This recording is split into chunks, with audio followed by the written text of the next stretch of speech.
Wer von euch hat eine Geschwisterte, die fest nervt? Also, all die keine Hände aufgehabt haben, zeigt mir, ihr seid eine Geschwisterte, die nervt. Hat mal deine Schwester, Brüder, Eltern gesagt, hör auf, werd mal erwachsen. Du nervst einfach. Hast du mal die Worte gehört? Werd erwachsen. Vielleicht sagst du, ja, letzte Woche von meiner Ehefrau. Das gilt. Das ist das Thema unserer heutigen Predigt. Wir schauen in einem Brief vom Jakobus. Und der Brief geht um das. Nerv nicht mehr. Werd erwachsen endlich. Werd erwachsen. Wir schauen wir versuchen ein bisschen von dem Kapitel heute Morgen schauen, in dem Sommerserie. Wir gehen den ganzen Brief zusammen durch. Spannend. Freut ihr euch? Alright, lass uns mit dem Gebet anfangen, bevor wir einsteigen. Heiliger Geist, wir laden dich ein. Berühre unser Herz, offen unsere Ohren. Schenk Demut und Gehorsam, dass wir folgen das, was du uns sagst. Amen. Wie oft tun wir Neuanfang feiern? Etwas Neues, was spannend ist. Aber ein Baby, das in die Welt kommt, ein neuer Job, eine neue Beziehung, neuer Anfang. Wie oft tun wir eine Party machen, Ballon aufblasen, aufhängen für Wachstum? Für einen Job, der gut vorwärts geht. Nicht etwas Neues, einfach reifer werden. Wie oft hast du mal eine Party gemacht für dein Kind, da du sagst, hey, das war einfach eine reife Entscheidung, ein reifes Moment. Ein wichtiger Schritt in deinem Leben, den du gut getroffen hast. Ja, vielleicht ein Wort, eine Ermutigung, aber das ist so viel wichtiger als noch ein neues Anfang. Wie oft um eine neue Gläubig, die Personen, die neu im Glauben kommen, feiern, aber jeder von uns, die täglich im Glauben wachsen, werden wir nicht oft gefeiert. Heute werden wir gefeiert. Der Jakobus schaut an der Kirche, an die Personen, die er schickt, und er sagt, ihr seid zum Glauben gekommen, ihr habt super angefangen, aber jetzt dürfen ihr noch wachsen, jetzt sollen wir reifer werden, jetzt müssen wir stärker bleiben in dem, was wir angefangen haben. Der Jakobus, Brief, der Autor, sehr hochwahrscheinlich, ist der Bruder von Jesus. Jesus hat mindestens 4 Brüder, die in der Bibel genannt sind. Und zwar der Jakobus, der Älteste, der Joses, Simon und Judas. Die 4 wissen wir. Die Bibel sagt uns im Matthäus-Evangelium, der hat mindestens 2 Schwestern. So sind 6 Geschwister von Jesus. Jesus ist der Älteste. Jakobus kommt nachher. Er hat ihm Jesus nicht geglaubt. Das wissen wir im Evangelium. Erst in Apostelgeschichten, wir lesen, dass er ist ein von denen, die beim Pfingsten sind dabei waren. Die Mutter von Jesus, die Geschwister von Jesus sind dabei.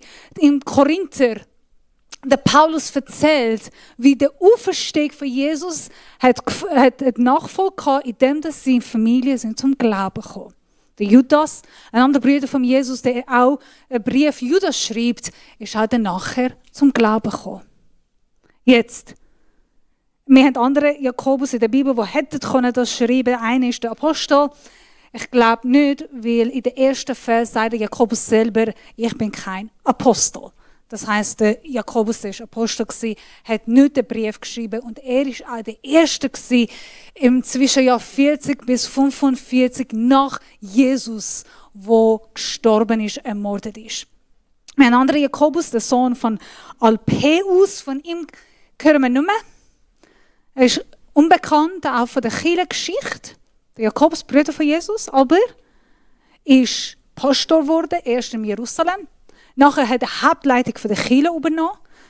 Und nachher hat er die Gemeindeleitung, also das GL, Präsident von der Council von Jerusalem. In der GL-Präsident sind all die 12 Apostel gewesen, Hauptleiter von Asia, Minor. Heutige Türkei. Okay. Da, danke. Da sehen wir den Asien, damals ist der heutige Türkei, Arabien, Italien, Rom, Galatien und andere. Also er ist der Hauptpräsident, wo wir können uns so nachvollziehen, der GL-Leiter, der damalige Martin Geier. Der Martin ist nicht da. Ein starker Leiter, berühmt für sein Knie. Camelknie hat er gehabt, haben sie gesagt. Der Mann mit dem Camelknie, ich weiß nicht, ob das wahr ist, einfach in der History sagt, er hat so viel auf sein Knie gebetet, dass er geschwollene Knie hatte. Ein Mann der Gerechtigkeit, ein Mann, der ist vertraut, respektiert. Der Paulus sagt selber, wenn er nach seiner Missionreise zurückgeht, er geht zurück, um Jakobus zu treffen und ihm ein Report geben von seinem Dienst. Das sagt, was für einen Respekt und Autorität hat der Mann. Jetzt, als Brüder von Jesus Christus, leiblich, ich meine, er ist mit Jesus aufgewachsen, oder? Awesome. Wenn ich eine Schwester von Jesus wäre, würde ich überall gehen und sagen, mein Bruder, der Jesus, von der Mami, aber von der Vater, wir sind halb, aber von der Mami, wir sind Geschwister. Lass uns geschwind schauen, wie er sein Brief anfängt. Wir lesen schon den ersten Vers, nächste Folie. Fängt er an. Jakobus, der Gott und unser Herr Jesus Christus dient, grüßt mit diesem Brief das Volk Gottes, das über die ganze Welt zerstört in der Fremde lebt. Kann ich nochmal eine Folie zurückgehen, nicht, dass alle die Reste noch kurz lesen. Danke. Jakobus, der Gott und unser Herr Jesus Christus dient. In Griechisch sagt er, der Sklave von Jesus Christus. Wow. Nicht einig, ich bin der Bruder. Nein, ich bin der Sklave von Jesus Christus. Auf Griechisch nochmal. Der originale Übersetzung oder der originale Text sagt, der Sklave von Gott, der Herr Jesus Christus. Stark von Anfang an. Er ist mein Gott. Er ist mein Herr. Ich bin nicht würdig, mich selber als sein Bruder nennen. Zu wem schreibt er? Zum 12 Volk Gottes. Die sind die Juden, die zum Glauben gekommen sind und dann geschandt, ausgeschickt, ausgeschlossen von Familie. Wir wissen, wenn ein Jude damals ist zum Glauben gekommen, wenn er nicht gesteinigt worden ist, wenn die Familien sind barmherzig und einfach gnädig mit der Person waren, was haben sie dann gemacht? Ausgestoßen. Haben eine Beerdigung gemacht von der Person, öffentlich, und die Person musste fliehen. Niemand hat von dieser Person mehr Sachen gekauft. Die sind sehr oft sehr, das Wort, poor. Arm gewesen, klar. Haben viel Verfolgung erlebt, keinen Kontakt mehr mit der Familie. Stark im Glauben. Der Jakobus hat diesen Hintergrund selber. Er ist ein Jude. Er ist zum Glauben gekommen. Er liebt Jesus über alles und nimmt all den Preis, wo man muss zahlen für das, auf sich. Und so schreibt er an Geschwister im Glauben, die Juden, die sind zerstört über Mesopotamien, Arabien, Asien, Galatien, Italien. Chronologisch chronologisch gesehen, das ist das erste Brief vom Neuen Testament. Das Neue Testament ist nicht chronologisch zusammengefasst. Fängt nicht erst mit dem Evangelium. Er ist der Erste, der schreibt. Nachher kommt dann Paulus und dann der Evangelium. So, er hat vor dem Paulus das Brief geschrieben. Also, sind ihr ready? Kann man ein bisschen tiefer reinschauen. Alright. Fangen wir mit 2. Vers und wir lesen bis Vers 4. Liebe Brüder und Schwestern, betrachtet es als besonderen Grund zur Freude, wenn euer Glaube immer wieder hart auf die Probe gestellt wird. Ihr wisst doch, dass er durch solche Bewahrungsprobe fest und unerschütterlich wird. Diese Standhaftigkeit soll in eurem ganzen Leben ihre Wirkung entfalten, damit ihr in jeder Beziehung zu reifen und tadellosen Christen werdet, denen es an nichts mehr fällt. Meine liebe Geschwister, 15 Mal in dem ganzen Brief schreibt Jakobus von mein Bruder, mein Geschwisterti. Und ich liebe das Wort meine. Persönlich, intim. Und es sagt einfach, ich liebe euch. Ich mache mir Sorgen um euch. Mein Geschwisterti. Und immer nicht einig sagt er, ich bin der Bruder von Jesus. Nein, wir sind Familie. Wir sind Geschwisterti. Ihr seid meine Brüder und Schwestern. Jesus ist mein Gott. Er ist mein Herr. Wir sind sein Sklave. Wir dienen ihn stark. Und er nimmt keine Zeit. Das 2. Vers kann man so lassen. Und er taucht gerade in mit Kopf hinein. Schon erst, sagt er, betrachtet es als besonderen Grund zur Freude, wenn euer Glaube immer wieder hart auf die Probe gestellt wird. Ja, danke. Wer macht das? Was für ein normaler Mensch tut ganz natürlich Probe, Prüfungen, Schwierigkeiten, Herausforderungen, Schmerzen im Leben als Freude betrachten? Nicht normal. Niemand. Wer von uns freut sich, wenn Prüfungen kommen, wenn Schwierigkeiten kommen? Wir erwarten sie nicht, wir hoffen nicht für das, wir beten nicht für das, das sollten wir auch nicht. Und trotzdem, jeder von uns erlebt Prüfungen. Ein oder andere Weg. Sind entweder in der Schule, schwierige Beziehungen, Arbeitsstelle, in der Familie. Außerhalb unserer Leben kann aber auch innerlich sein. Sünde, Versuchungen, Krankheiten. Kann alles sein. Und da sagt der erste Jakobus, hey, betrachte das von Freude. Macht keinen Sinn. Wie kann ich Prüfungen, Schwierigkeiten in meinem Leben als Freude betrachten? Indem, dass ich die Schwierigkeiten nicht als Fluch, Bestrafung von Gott anschauen. Wenn ich aufhöre, wenn ich die Bestrafung, die Prüfung, die Schwierigkeiten, die er sagt, nicht von Gott annehme, wenn ich glaube tatsächlich, dass Gott ein liebender Gott ist, nur der Böse. Er will mich nicht bestrafen. Er will mich nicht wehtun. Er hat nicht schlechte Ideen. Er freut sich nicht, wenn ich leide. Wenn ich das nachvollziehe, wenn ich das verstehen kann. Wenn ich wirklich akzeptieren kann, dass gewisse Sachen passieren, wie wir leben in einer gefallenen Welt, die sowieso kaputt ist. Und es kommt nicht von Gott. Dann kann ich mit dem, was ich lebe, zu Gott gehen. Dann kann ich zu ihm fliehen. Nicht weg von ihm. Weil, wenn ich sein Herz kenne, dann kann ich Frieden holen. Dann kann ich Trost holen. Dann kann ich zu seinem Arm gehen und sagen, Herr, hilf mir. Brauche ich dich.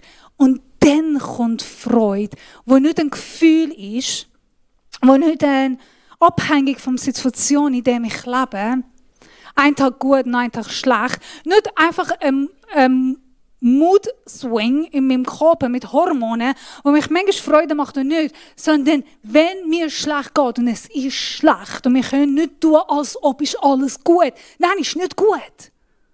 Es ist einfach, was es ist. Und trotzdem kann ich zu ihm gehen. Und um Frieden bitten.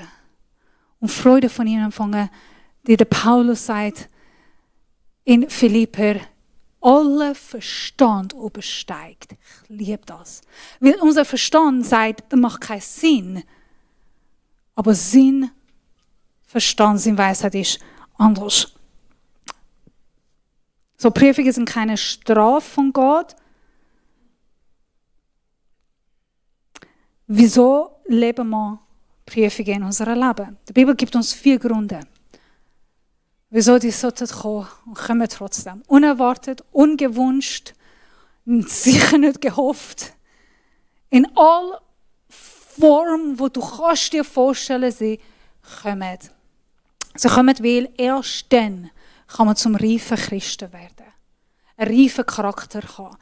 Wer von euch, ich habe das im Treffpunkt heute Morgen gemacht mit unseren Mitarbeitern, ich habe gefragt, wie hast du Geduld gelernt? Oder, besser gesagt, wie lernst du Geduld? Wenn Vers 4 sagt, hey, durch das, wir lernen Geduld. Und heute Morgen, wir haben ein bisschen miteinander das angeschaut, wie wir Geduld gelernt haben. Oft durch schwierige Zeiten. Wir werden reifer. Josef, der 14 Jahre im Gefängnis ist, schwierige Zeiten erleben, bevor er durfte Leiter, Führer von Ägypten werden. Zweitens, stärkt unseren Glauben.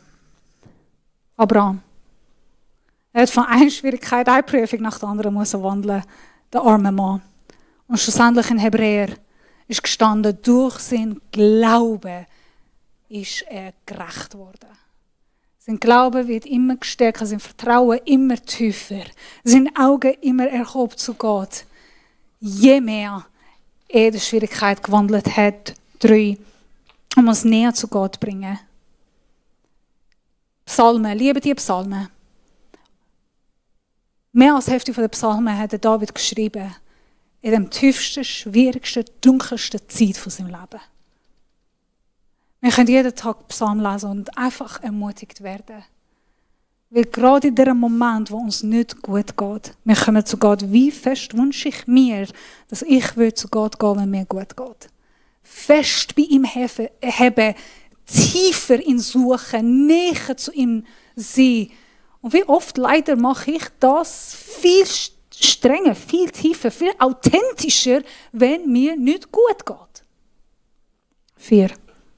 Um uns zu reinigen, korrigieren und führen.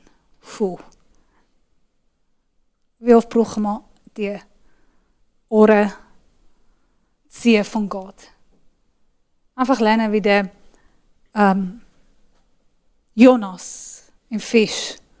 Dude, einfach nicht Nein sagen. Einfach gehen, mach das, was Gott dir sagt. Ich habe wirklich nicht so viel Zeit. Okay, ich springe. Wir gehen. Darf ich Vers 12 kurz mit euch lesen, wo sagt, glücklich ist, selig sind, wer die Bewahrungsprobe besteht und im Glauben festbleibt. Gott wird ihn mit dem Siegeskranz, dem ewigen Leben krönen. Das hat er allen versprochen, die ihn lieben. Alle Prüfungen, egal in welcher Form, könnten zum Sagen werden, wenn wir durchhalten. Durchgehen, vertrauen und bei Gott festhalten. Vers 5-7 sagt, wenn es jemandem von euch an Weisheit mangelt, zu entscheiden, was in einer bestimmten Angelegenheit zu tun ist, soll er Gott darum bitten und Gott wird sie ihm geben. Ihr wisst doch, dass er niemandem sein Unvermögen vorwirft und dass er jeden reich beschenkt, betet aber im festen Vertrauen und zweifelt nicht. Denn wer zweifelt, gleicht dem Wellen im Meer, die vom Sturm hin und her getrieben werden. Ein solcher Mensch kann nicht erwarten, dass der Herr ihm etwas gibt. In allem, was er tut, ist er unbeständig und hin und her gerissen. Wir können alle Erziehungsbücher lesen, Podcasts über Beziehungen hören, all die Bücher von der Welt und psychologischen Wissen haben. Und plötzlich stehen wir in dem Migros und das Kind macht Szenen, schreit und ist einfach nicht ruhig. Und wir gehen heim, unser Ehepartner sagt etwas tief verletzend, die einfach wehtut. Und da können wir all die Wissen und Informationen haben. Aber in diesem Moment, wir brauchen Weisheit. Weisheit vom Himmel, wie darf ich reagieren? Der Jakobus schreibt nicht über Wissen, Information, das, was im Kopf ist, sondern er schreibt von Weisheit. Weisheit ist das Können mit Gottes Augen, mit Gottes Perspektive Sachen anschauen. Das ist Weisheit. Das ist Weisheit, der uns durch Schwierige bringt. Das ist Weisheit, der Prüfungen einfacher macht oder mindestens hilft, dass wir tolerieren können. Es ist Weisheit, wenn wir durch Gottes Augen schauen und nicht unsere menschliche Schwachheit. Und er ermutigt uns und sagt, hey, ich brauche Weisheit, um reif zu werden. Wir brauchen Weisheit. Von wo kommt Weisheit? Schon in den ersten Vers fragt. Und er ist treu, um reich geben. Von wo kommt meine Weisheit? Weisheit kommt von Herrn. Nur vom Herrn. Weisheit ist nicht geerbt. Wir können es nicht lernen. Wir können es empfangen. Fragen, glauben, empfangen. Ich liebe das Wort einfach. Er sagt unbeständig oder doppelherzig. Auf Griechisch bezeichnet jemand, der versucht, 2 Pferde gleichzeitig reiten, die 2 unterschiedliche Richtungen gehen. Spannend. Ich glaube, der erste Moment landet man mit Gesicht auf dem Boden. So ist es, wenn wir nicht um Weisheit bitten und versuchen, mit unserem eigenen Wissen und Know-how das Leben in der Hand weiterbringen. Als ob wir sitzen auf 2 Pferden, die auf 2 verschiedene Richtungen gehen. Viel Spaß. Seid nicht mit ganzem Herz und klarem Fokus, bitte mit Gott. Okay, gehen wir weiter. Vers 9 bis 11. Arm und reich. Wer unter euch arm ist und wenig beachtet wird, soll sich darüber freuen, dass er vor Gott hoch angesehen ist. Ein Reich dagegen soll niemals vergessen, wie wenig sein irdischer Besitz vor Gott zählt. Wie eine Blume auf dem Feld wird er samt seinen Reichtum vergehen. So wie die Proverbs im Alten Testament. In der glühenden Mittagshitze verdroht das Gras. Die Blüten fällen ab und alle Schönheit ist dahin. Ebenso wird es den Reichen ergehen. Alle ihre Geschäftigkeit bewährt sie nicht vor Vergänglichkeit und Tod. Der Jakobus schreibt wie wirklich ein Proverb. Der ist einfach, er bringt 15 Ermahnungen in 5 Kapiteln. Das ist der einzige Brief mit so vielen Ermahnungen. Erfüllt mit einfach Weisheit, Weisheit, Weisheit. Und da sehen wir, er bringt das Kontrast, das Beispiel vom Arm und Reich. Wie wir können nichts haben oder alles haben und doch Prüfungen, Schwierigkeiten. Dann geht er wieder zurück zu seinem ersten Punkt, Fokus. Wir erleben schwierige Zeiten und dem sollten wir uns festhalten. Er konnte auch so gut über Einsamkeit und Partnerschaft, Ehe reden. Über lediglich sein, allein unterwegs sein oder mit jemand anders unterwegs sein, über Kind haben, Familie haben und Kinderlosigkeit, über ein erfülltes Träumen und tiefe Enttäuschungen. Hätte alles können sein und wir haben alle das erlebt. Jeder von uns hat gute und schlechte Momente. Und wie wachsen wir in dieser gut und schlecht? Indem dass wir bei Gott behalten, was er uns schenkt. Schaut nicht auf dieser Welt, was wir haben, Unser Erfolg, unser Besitz, was wir nicht haben, was uns mangelt, sondern wir schauen auf ein ewiges Leben mit Gott. Alles auf der Erde ist verderblich. Darf ich Lobpreisteam können schon dafür kommen. Wir haben bis Vers 13 geschafft.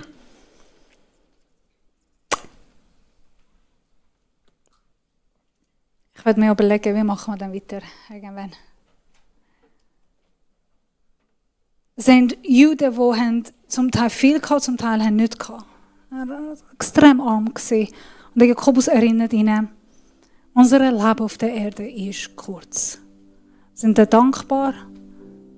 Sind gesegnet? Haben nicht fest an das, was sie haben. Und leidet nicht fest an das, was sie nicht haben. Haltet eure Augen auf Jesus, der euer Gott, Versorger und Helfer ist. Geht nicht in dieser Welt, lebt nicht wie in dieser Welt, sind nicht gleichgültig. Hebt fest. Er ist treu. Er ist der Versorger, der Helfer. Ich liebe die Worte von David, die mir immer wieder stärken. Ich hebe meine Augen zu den Bergen, von wo meine Hilfe kommt. Meine Hilfe kommt vom Herrn, der Schöpfer vom Himmel und Erde. Und mit dem möchte ich mit euch beten. Wir steigen in den Abendmahl. Und wenn wir den Abendmahl nehmen, ich weiss noch, wie es dir geht, welche Prüfungen, Herausforderungen, schwierige Zeiten, Anfechtungen, dass du musst jetzt durchgehen in deinem Leben. Weiss ich nicht.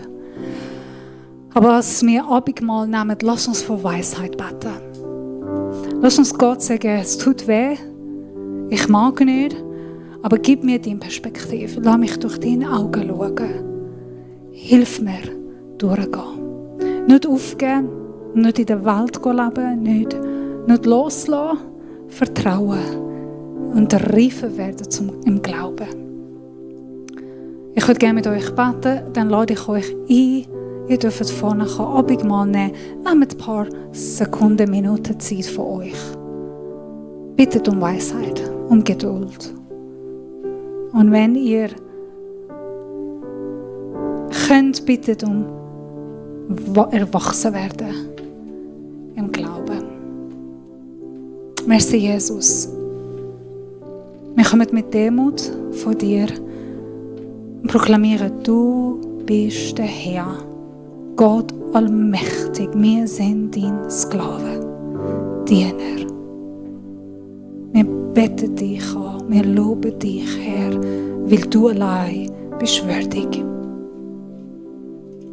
Wir lieben dich fest, mit dem Wissen, dass du bist gut. Und Vater, du hast gute Gedanken über uns. Ein liebender Gott, der uns nicht bestraft, flucht, der keine Freude hat, wenn wir leiden. Und danke auch für die schwierigen Zeiten, wo wir leben, wo wir dürfen wachsen, reifer werden, stärker werden, dir näher werden und näher kennenlernen. Merci, Jesus, für dein Blut, das du am Kreuz von uns gegossen hast. Ein Blut und dein Leib, dass wir dadurch sagen, aber Vater. Danke für die Rettung.